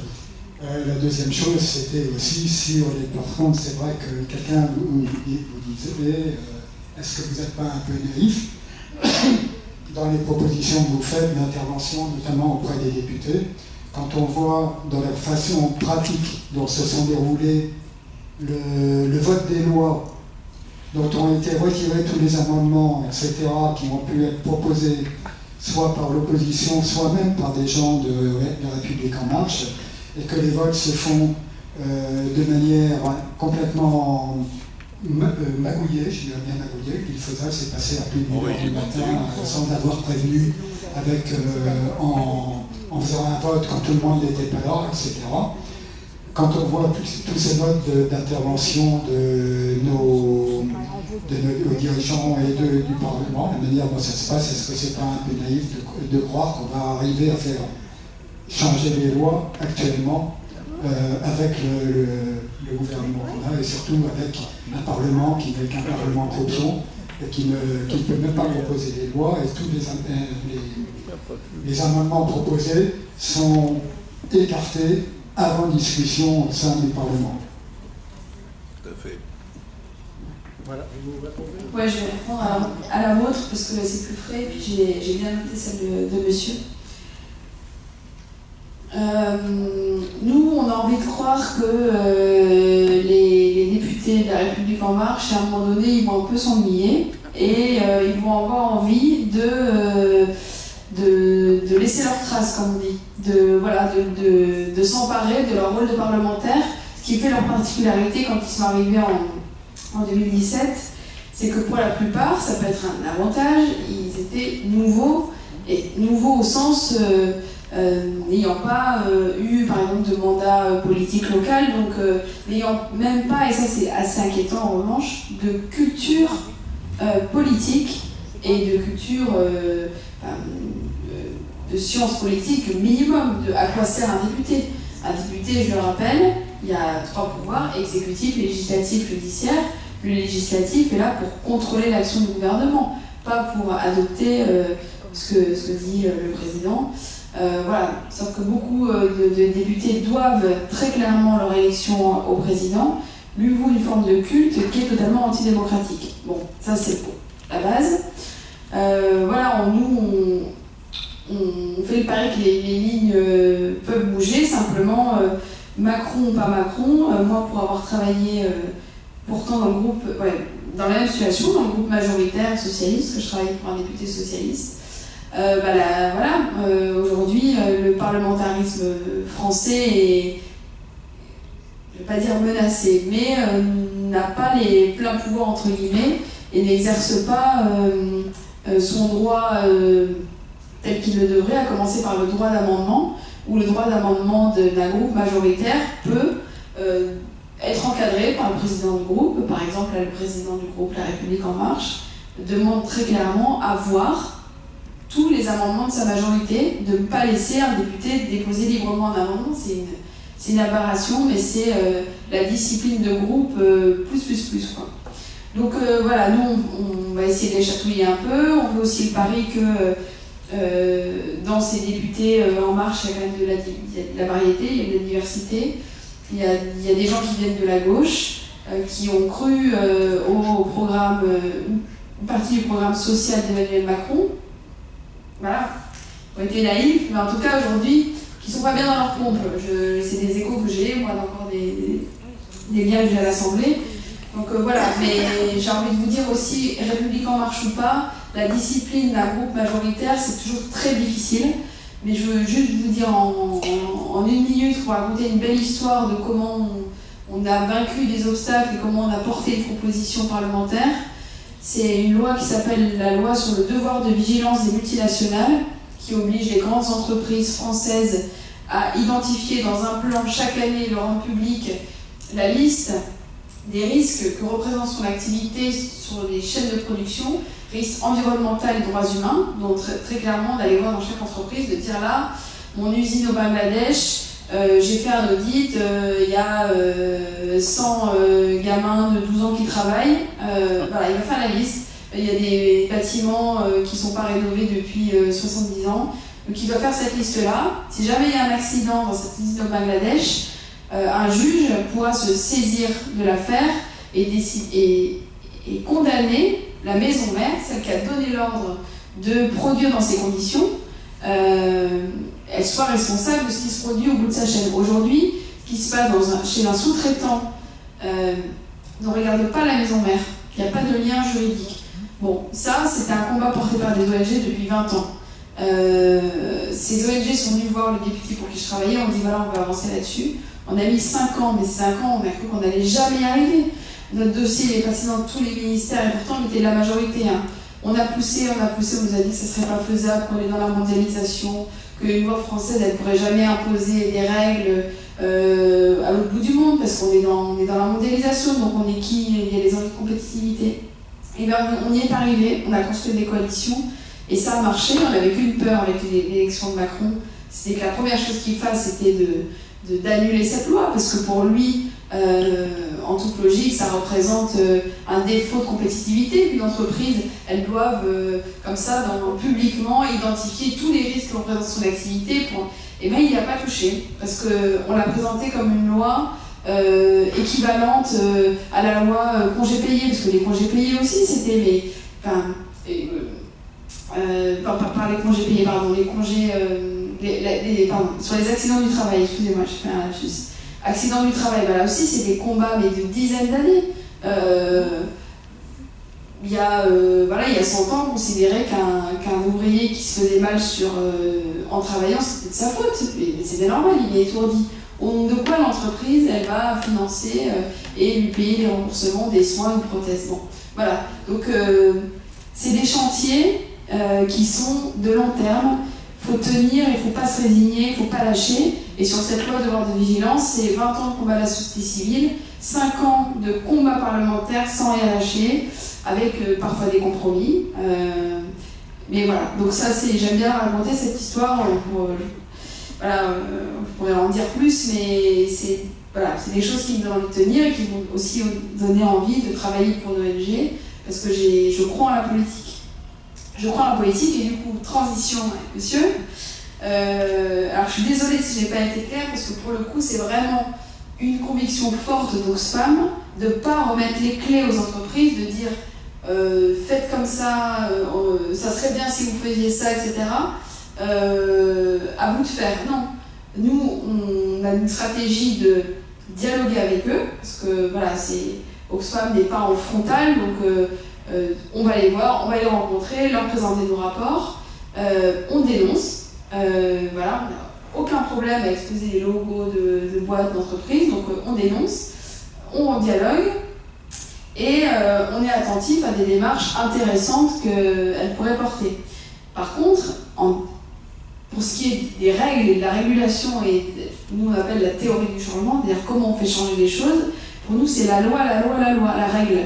Et du coup, qui écrit la règle, qui écrit les lois? C'est les politiques, ceux qui nous gouvernent, comme vous dites. Si j'entends ceux qui vous gouvernent par les décideurs politiques, les élus, c'est notre cible, sans aucun doute, sans aucun doute. C'est pour ça que j'ai terminé cette présentation en me disant, voilà, nous, le point d'atterrissage, il est concret. C'est ces 2 lois qui vont arriver entre juillet et septembre, où il y a des choses à gagner. On va porter ces combats.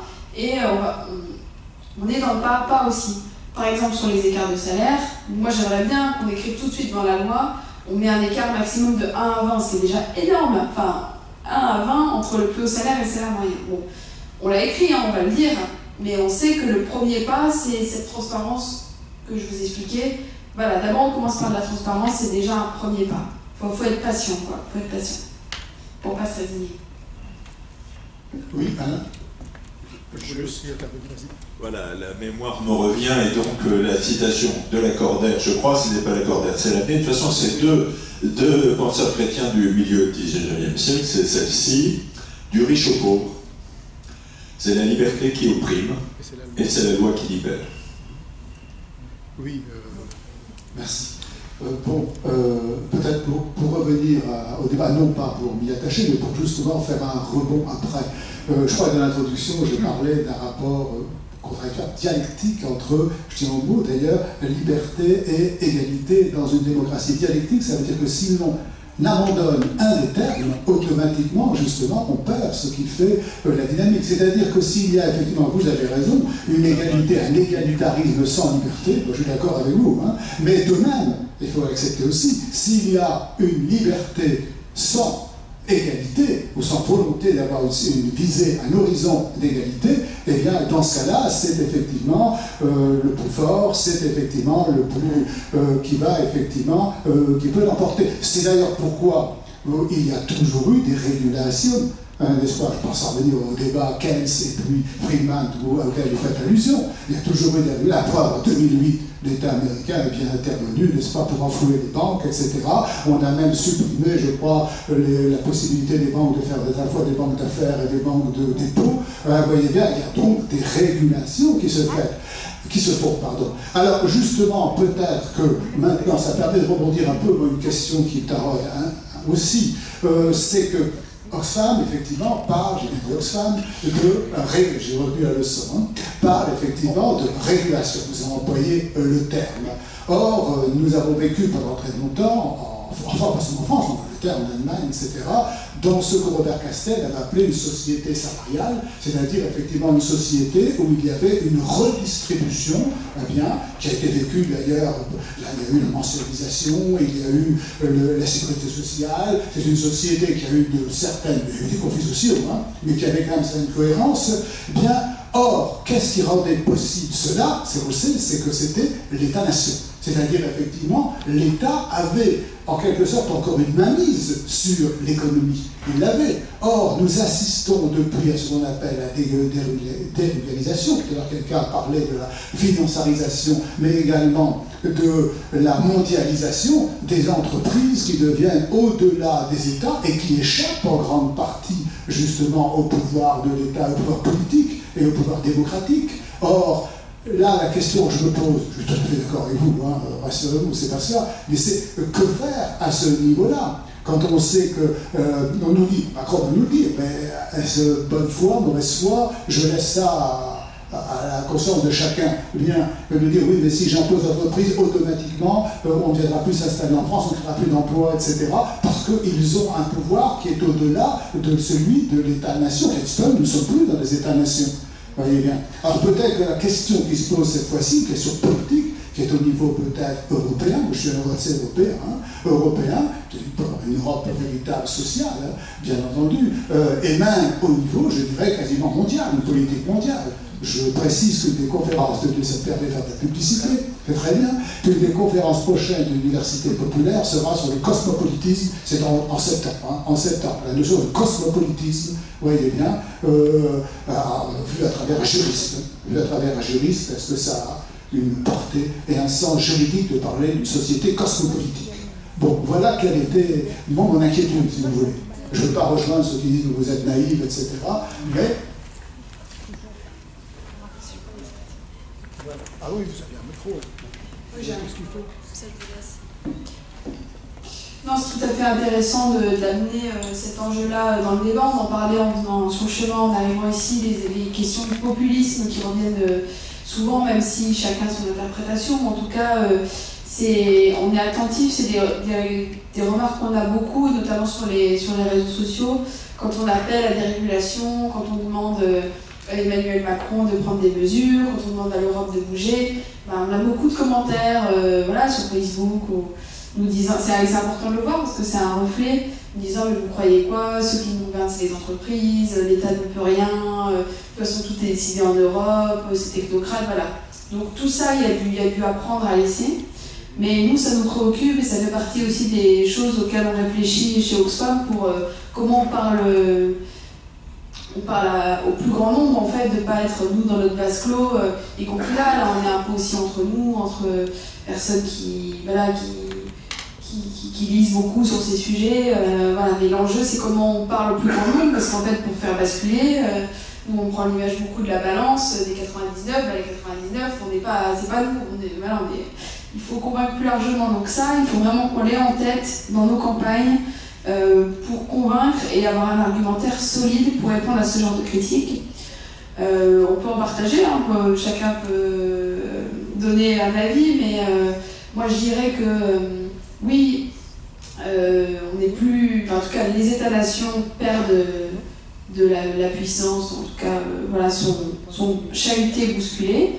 Néanmoins, il y a des organisations internationales, c'est pour ça que j'en ai beaucoup parlé, j'étais un peu lourd, mais pour nous, c'est vraiment important, en fait, parce que qui a entamé cette dérégulation infernale et dont on peine à se remettre et dont on paye tous le prix, en fait, aujourd'hui, et ben c'est l'OMC. L'OMC, c'est une organisation internationale.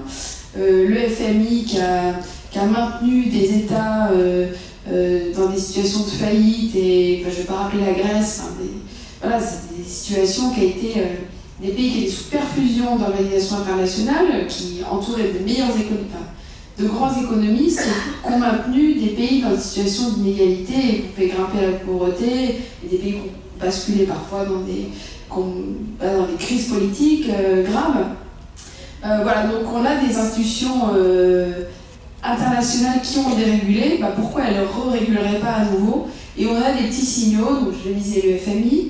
Au niveau européen, on a une commissaire à la concurrence qui est aussi très motivée pour lutter contre l'évasion fiscale.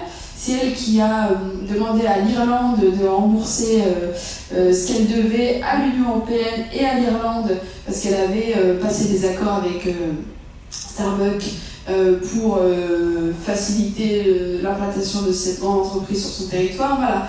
Elle épingle les pays, elle est très motivée. Pourquoi? Parce que, alors pour des raisons éthiques bien sûr, c'est très chaud. L'évasion fiscale commence à devenir un sujet qui choque, et aussi parce que ça fait rentrer de l'argent dans les caisses, quoi. On est en situation de crise, il y a du chômage de masse en Europe.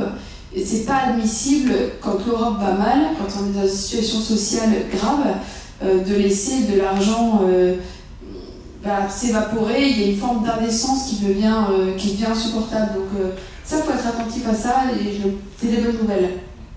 Merci, oui, de bonnes nouvelles. Nous allons devoir rester sur ce propos. Avant, oui, vous allez remercier après, bien sûr, comme le mérite Pauline. Bon, avant, je vous annonce quand même la prochaine conférence, parce que l'année n'est pas finie pour l'UPA, j'ai déjà parlé de septembre, mais le jeudi, 28 juin, donc dans pas 3 semaines, il y aura une conférence prononcée par Jean-William Wallet, qui est un psychologue, sur la radicalisation, une réponse à un vécu de frustration, point d'interrogation. Vous voyez, voilà, sur la radicalisation, avec un peu plus d'un point de vue psychologique. Bien, eh bien écoutez, je crois que nous pouvons tous remercier les présents. Je remercie aussi tous ceux qui sont intervenus. Bien, je crois que ça permet justement un véritable débat. Et puis, il ne me reste plus. Ah si, ceux qui souhaitent, on peut parler d'Oxfam, pas d'Oxfam, Oxfam. Bon, mais ça, ce n'est pas à moi d'en parler, mais tout à l'heure, vous pouvez prendre des documents en tout cas. Mais si vous le souhaitez, vous pouvez également, bien sûr, adhérer à l'Université populaire. Il est important pour nous que nous ayons un grand nombre d'adhésions. Les adhésions commencent à 2 €, je crois. 1 €, vous voyez bien. Mais ça donne une assise et ça permet, pour les subventions, etc., de pouvoir être plus, avoir plus de poids. Voilà ce que je voulais dire. Et puis en outre, ça vous permet, si vous donnez votre adresse, ça c'est indépendant de la cotisation, eh bien, vous pouvez recevoir chez vous, votre adresse mail, l'annonce des conférences qui sont proposées par l'Université populaire. Et bien maintenant c'est tout. Je vous remercie, je vous souhaite une bonne soirée et à bientôt. Au revoir.